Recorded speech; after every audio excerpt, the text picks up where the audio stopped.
Hello বন্ধুরা, সবাই কেমন আছো? আশা করি ভালো আছো। দেখো, আজ আমি তোমাদের বানিয়ে দেখাবো লাউ পাতায় মাছ ভাপা, ইলিশ মাছ ভাপা।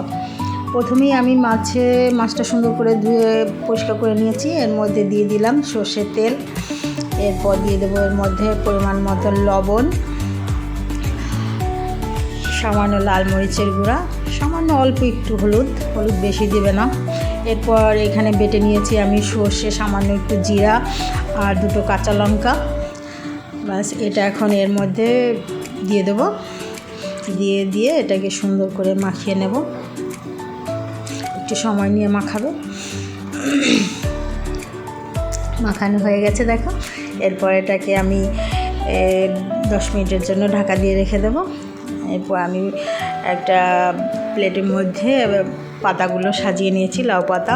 আমার পাতাগুলো ভালো ছিল না, যেহেতু আমার শাকটা কেনা, গাছের না। তোমাদের গাছের যদি এই পাতা হয় তাহলে অবশ্যই ভালো, আমার থেকে ভালো হবে।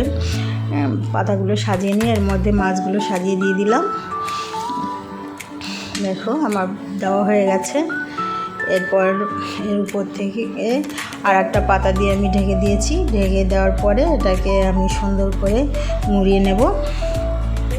দেখো, আমি যেভাবে মুড়িয়ে নিচ্ছি তোমরা ওইভাবে মুড়িয়ে নেবে। মুড়িয়ে নিয়ে এটাকে একটা সুতো দিয়ে বেঁধে নিলাম। বেঁধে নেওয়া হয়ে গেলে আমি রাইস কুকারে ভাত বসিয়ে রেখেছিলাম আগেই।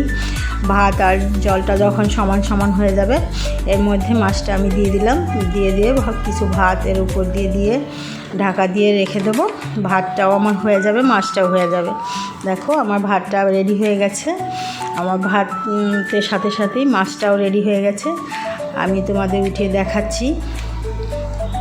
প্রথমে সুতোটা আগে কেটে বাদ দিয়ে নেবে। দেখো, আমার পাতাটা কত সুন্দর সিদ্ধ হয়ে গেছে। এর সঙ্গে সঙ্গে মাছটাও কত সুন্দর হয়েছে। দেখো, কত লোভনীয় দেখতে লাগছে। আমি একটু তোমাদের মাছটা ভেঙে দেখাচ্ছি, ভিতরটা কতটা সিদ্ধ হয়ে গেছে। দেখো বন্ধুরা, মাছটা কত সুন্দর ভিতরে সিদ্ধ হয়েছে। খেতেও খুবই মজা হয়েছিল। বন্ধুরা, আমার ভিডিওটি যদি ভালো লাগে, আমার পাশে থেকে আমার চ্যানেলটি সাবস্ক্রাইব করে আমাকে উৎসাহিত করো। ধন্যবাদ সবাইকে।